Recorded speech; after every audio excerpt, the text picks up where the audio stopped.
کیا وجہ ہے کہ ہر سال محرم کو شیعہ مسلمان ماتم کرتے ہیں اور اپنا خون بہاتے ہیں؟ اصل میں یہ وہ واقعہ ہے جس میں محمد صاحب کے مرنے کے بعد ان کے پیارے صحابہ یعنی ان کے ساتھی آپس میں بری طرح لڑے خلیفہ بننے کے لیے۔ خلیفہ یعنی محمد صاحب کا سکسیسر یعنی اترادھیکاری، جو ان کے بعد مسلمانوں کا رہبر بنتا اور پورے عرب سلطنت پر راج کرتا، کیونکہ محمد صاحب کی موت سے پہلے قریب لاکھوں لوگ اسلام قبول کر چکے تھے، اور یہی وہ وقت تھا جب مسلم حکومت پانے کے لیے آپس میں بری طرح لڑے تھے۔ اسلام کی شروعاتی ہسٹری اگر آپ کسی مولانا یا مفتی سے سنیں گے تو یہ بالکل آپ کو اس طرح بتائیں گے جیسے کہ کوئی برائی اور اچھائی یا مومن اور کافر کی لڑائی ہو، مگر جب آپ خود ان کی مقدس کتابوں کو پڑھیں گے تب پتہ چلے گا کہ یہ لڑائی برائی اور اچھائی کی نہیں بلکہ ان لوگوں کی ہے جنہیں صرف خلافت پانی تھی، اور اس کے لیے وہ کسی بھی حد تک جا سکتے تھے۔ ایکس مسلم ہر اینگل سے اسلام کی ریئلٹی مسلمز کے سامنے رکھتے ہیں، اور یہ وہ اینگل ہے جس میں اکثر کر کے بات نہیں ہوتی۔ اسی لیے اپنی اس سیریز میں اس اینگل کو بھی اپنے مسلمان بھائیوں کو بتاؤں گا تاکہ وہ اپنے دماغ میں لگے ایک اور تالے کو کھول سکیں۔ میرا بچپن شروعاتی دور میں سنی اور شیعہ دونوں ہی مسلمانوں کے ساتھ کافی بیتا ہے، اور اس لیے میں اس بات سے اچھے سے واقف ہوں کہ کروڑوں مسلمانوں کا برین واش اس ٹاپک سے کیا گیا ہے، خاص کر انڈیا اور پاکستان کے مسلمانوں کا۔ کچھ ملے مولویوں کا مقصد تو بس محرم آنے پر یہ واقعہ بتا کر لوگوں کو رلانے کا بزنس ہوتا ہے، تو کچھ لوگوں کا عادی اور من گھڑنت بات بتا کر لوگوں کو یہ کنکلوژن دینا کہ نماز ہر حال میں پڑھنی ہے۔ وہیں کچھ لوگ اس ہسٹری کو مینوپولیٹ کر کے اسے صحیح دکھانے کی اپنی پوری کوشش کرتے ہیں۔ اگر اسلام کی تمام برائیاں ایکسپوز بھی کر دی جائیں تو یہ وہ ٹاپک باقی ہوگا جس میں مسلم پراؤڈ فیل کریں گے۔ اس لیے اب میں اپنی اس سیریز میں اس ٹاپک پر ڈیٹیل میں بات کروں گا، اور محمد صاحب کی موت سے لے کر کربلا تک کی ہوئی ساری گھٹنا کو دلیلوں کے ساتھ پیش کروں گا، اور ثابت کروں گا کہ اس پوری جنگ میں انسانیت کا کوئی نام و نشان نہیں تھا۔ یاد رہے، میں اسلام کی ہسٹری کو مینوپولیٹ کرنے نہیں جا رہا، کیونکہ مجھے یہ کرنے کی ضرورت بھی نہیں ہے۔ میرا ماننا ہے کہ خود اسلامک کتابیں ہی اسلام کے جھوٹے مذہب ہونے کی گواہی دے رہی ہیں، ہمیں بس انہیں پڑھنے کی ضرورت ہے۔ نہ ہی میرا انٹینشن کسی بھی طرح سے شیعہ اور سنی لوگوں کے بیچ کی درار کو گہرا کرنا ہے، بلکہ میرا مقصد ان کے بیچ یونٹی لانا ہے اور انہیں بتانا ہے کہ آپ دونوں کی ہی بنیاد کھوکھلی ہے۔ اب اس کہانی کو شروع سے سمجھنے کی کوشش کرتے ہیں کہ یہ کانفلکٹ کہاں سے شروع ہوا۔ نمبر 1، نبی کا آخری حج۔ نبی نے اپنی زندگی کے آخری سال 10 ہجری 632 عیسوی میں اپنا آخری حج کیا، جسے حجۃ الوداع کہا جاتا ہے۔ اس حج میں نبی کے ساتھ قریب 1.25 لاکھ مسلمان ان کا ساتھ دے رہے تھے۔ اس موقع کو ان کی زندگی کا ایک اہم لمحہ مانا جاتا ہے، جس میں انہوں نے لاکھوں لوگوں کو اپنا ایک لمبا خطبہ دیا، اور پھر قرآن کی آخری آیت الیوم اکملت لکم دینکم ان پر نازل ہوئی۔ آج میں نے تمہارے دین کو تمہارے لیے مکمل کر دیا ہے اور اپنی نعمت تم پر پوری کر دی ہے، اور تمہارے لیے اسلام کو تمہارے دین دھرم کی حیثیت سے قبول کر لیا ہے۔ بس اس موقع پر اسلام کمپلیٹ ہو گیا تھا، اور اصل کانفلکٹ یہیں سے شروع ہوا، کیونکہ اس حج کے بعد سے نبی کو اپنے گلے میں زہر کا اثر محسوس ہونا شروع ہو گیا، اور بس کچھ عرصے بعد نبی کی وفات بھی ہو گئی تھی۔ اس حج سے قریب 7 سال پہلے 3 ہجری 625 عیسوی کو بھی نبی نے اپنے صحابہ سے ایک غضب کی بات بولی، مجھے ڈر نہیں ہے کہ تم میرے بعد مشرک ہو جاؤ گے، لیکن مجھے ڈر ہے کہ تم دنیاوی مال و دولت کے لالچ میں آ جاؤ گے اور آپس میں ہی ایک دوسرے کو قتل کرنے لگو گے، اور پھر تباہ و برباد ہو جاؤ گے جیسے تم سے پہلے کے لوگ تباہ ہوئے۔ نبی کو جس بات کا ڈر تھا وہ دونوں کام ہوئے، صحابہ مشرک بھی بن گئے جیسے ردہ وار اور جنگ یمامہ کا واقعہ، اور ان کے صحابہ خلافت کی لالچ میں آ کر آپس میں بری طرح لڑے بھی۔ نمبر 2، غدیر کمبھ۔ خیر، یہ نبی کا آخری حج تھا جس کے بعد وہ مکہ سے واپس مدینہ جا رہے تھے۔ تبھی اس سفر میں وہ بیچ میں ہی غدیر کمبھ نامی جگہ میں رک گئے۔ رکنے کی وجہ بتائی جاتی ہے کہ حضرت علی جو کہ نبی کے چاچا زاد بھائی اور داماد ہیں، ان کی بحث کسی مسئلے پر ایک صحابی سے ہو گئی، جس پر نبی نے علی کی سپورٹ میں کچھ الفاظ کہے، جیسے من کنت مولا فحذا علی مولا، جس کا میں مولا اس کے علی مولا، اور کہا انا مدینۃ العلم و علی بابوہا، میں علم یعنی گیان کا شہر ہوں اور علی اس کا دروازہ ہے۔ बस जिसको इस शहर में दाखिल होना है वो दरवाजे से दाखिल हो जाए। इस वजह से शिया लोग इस दिन को ईद गदीर के नाम से हर साल मनाते हैं और उनका मानना है कि इतना कहने से ही मोहम्मद साहब ने अली को अगला खलीफा डिक्लेयर कर दिया था। वहीं सुन्नी मानते हैं कि नबी के ये अल्फाज बस हजरत अली की शान बताने के लिए बोले गए थे, ना कि उन्हें सीधे लफ्जों में खलीफा बताया गया था। और अगर नबी को खलीफा डिक्लेयर करना होता तो हज के वक्त ही बता देते, क्योंकि हज के दौरान सहाबा की ज्यादा तादाद उनके साथ थी। मगर शॉकिंग फैक्ट ये भी है कि सुन्नियों की ही तारीख की किताब में ये भी मिलता है कि उस वक्त नबी ने अपना खलीफा डिक्लेयर बिल्कुल साफ अल्फाज में कर दिया था, मेरा भाई, मेरा जानशीन और मेरा सक्सेसर यानी उत्तराधिकारी तुम्हारे बीच में है, इसकी बात सुनो और इसकी इताअत भी करो। इसे कहते हैं कॉन्ट्राडिक्शन।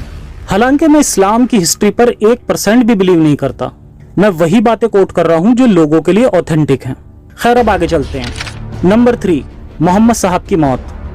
मोहम्मद साहब की मौत के वक्त का वाकया भी खिलाफत के खेल को बखूबी बयान करता है। मौत से पहले रसूल अल्लाह के दर्द में इतनी ज्यादा शिद्दत हो गई कि उन्होंने कहा, मुझे कलम और कागज दो ताकि मैं तुम्हारे लिए वसीयत लिख दूं, जिससे मेरे बाद तुम कभी गुमराह नहीं होंगे। फिर रसूल के सहाबी आपस में लड़ने लगे। कुछ लोग चाहते थे कि नबी वसीयत लिखें और कुछ लोग जैसे हजरत उमर चाहते थे कि नबी वसीयत ना लिखें। फिर फरमाया, रसूल के सामने ये मुनासिब नहीं कि तुम झगड़ा करो। फिर रसूल ने कहा, मुझे अकेला छोड़ दो। यहाँ पर हजरत उमर का नबी को वसीयत ना लिखने देना बिल्कुल इलॉजिकल है। कैसे, आइए समझते हैं।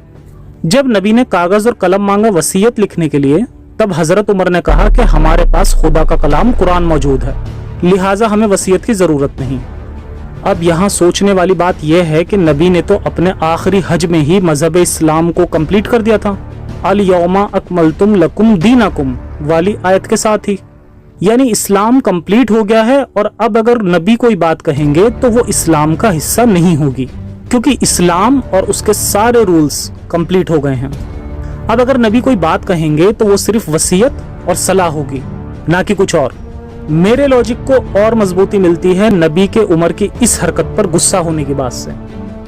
मोहम्मद साहब की मौत गुस्से की हालत में हुई थी, वो उमर से गुस्सा थे, क्योंकि मोहम्मद साहब के कहने पर भी उमर ने इन्हें कागज और कलम नहीं दिया जिससे वो वसीयत लिख सकें। साफ जाहिर है कि अब नबी कोई दीनी बात नहीं बल्कि दुनियावी बात करने के लिए वसीयत लिखना चाह रहे थे। मगर आखिर ऐसी क्या बात थी जो हजरत उमर ने उन्हें लिखने नहीं दिया?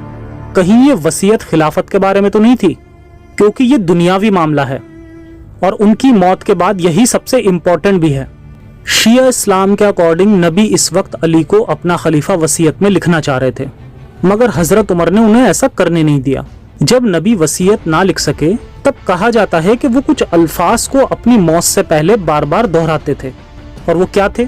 मौत के वक्त रसूल ने सहाबा को 3 चीजों की वसीयत की। पहली बात, मुशरिकीन को सरे ज़मीं अरब से निकाल दो। दूसरी बात, विदेशी कबाइल की खातिर करना। और तीसरी बात, साहबी कहते हैं कि मैं भूल गया तीसरी बात क्या थी। तो सहाबी कहते हैं कि मैं भूल गया कि नबी ने तीसरी बात क्या कही थी। अब क्योंकि रेफरेंस 100% ऑथेंटिक है तो अब इससे 2 कंक्लूजन निकलते हैं।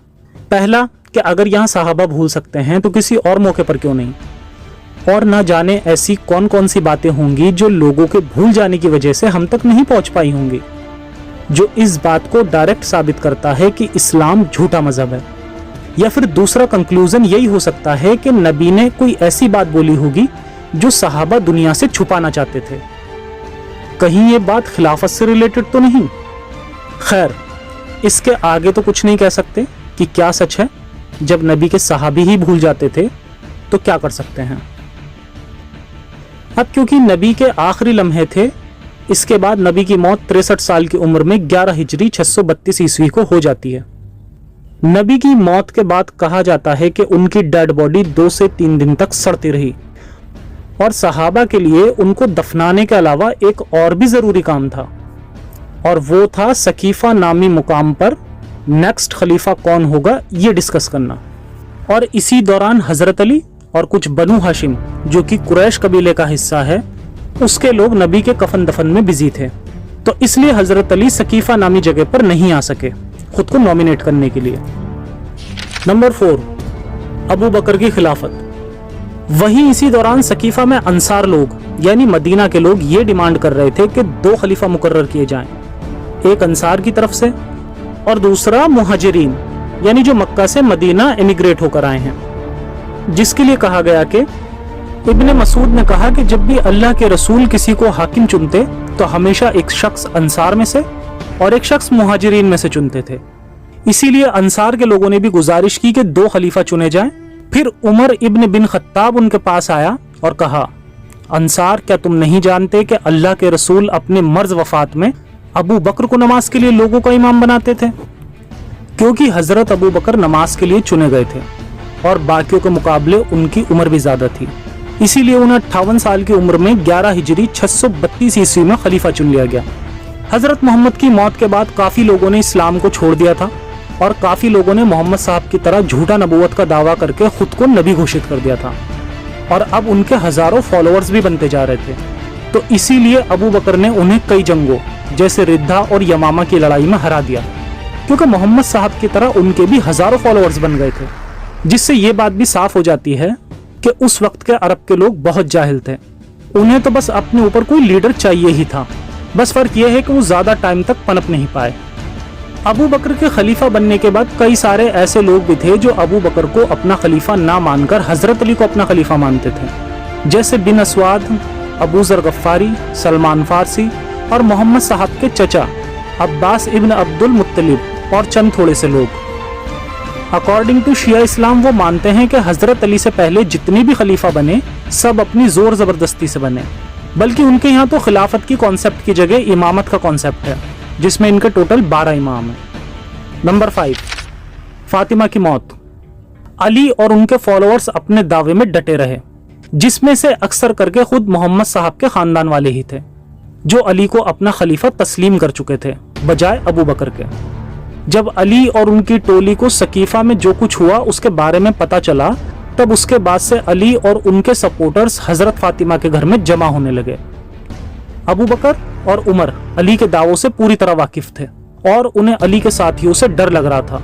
इसीलिए अबू बकर और उमर ने उन्हें मस्जिद में बुलाया अबू बकर की बैत करने के लिए, मगर अली ने साफ इनकार कर दिया और इसलिए अबू बकर और उमर के हुक्म पर सैनिकों ने हथियारों के साथ हजरत फातिमा के घर को घेर लिया और इन्होंने धमकी दी कि अगर अली और उनके साथियों ने बाहर आने से इनकार कर दिया तो इस घर को आग लगा दी जाएगी। ये मंजर बहुत भयानक बन गया और हजरत फातिमा बहुत गुस्सा हो गई। ये दलील भी सुन्नियों की तारीख और हदीस दोनों ही किताबों में मौजूद है और कई जगह रिपीट हुई है।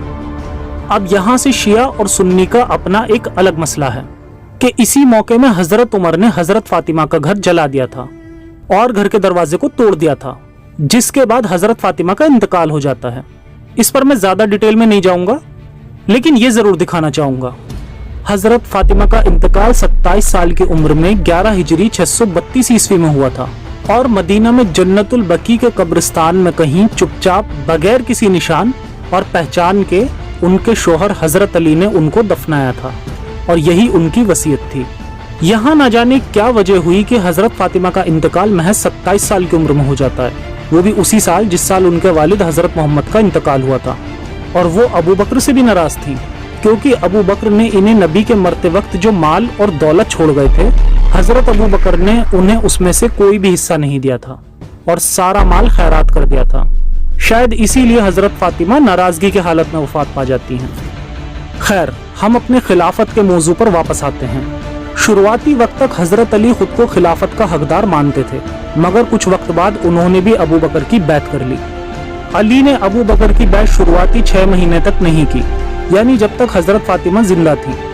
उनकी मौत के बाद और अरब कबीलों के बीच बगावत फूट पड़ने के बाद अली को अबू बकर के साथ सुलह करने पर मजबूर होना पड़ा। अब ऐसा नहीं है कि ये वीडियो और वाकया मैंने शियाइज्म के फेवर में प्रेजेंट किया है। अब तक जितनी भी दलीलें दी हैं वो सारी सुन्नी इस्लाम की ऑथेंटिक बुक से ही दी गई हैं, क्योंकि शिया और सुन्नी दोनों में ही सेम वाकया बयान किया गया है। बस फर्क यह है कि सुन्नी स्कॉलर्स आमतौर पर इन बातों को आवाम के सामने नहीं लाते। शायद अगर वो बता देंगे तब उन्हें इस हदीस को भी तस्लीम करना पड़ जाएगा कि रसूल ने कहा था कि अबू बकर मेरे बाद जुल्म व जोर के साथ खलीफा होंगे और उसके बाद उमर खलीफा होंगे।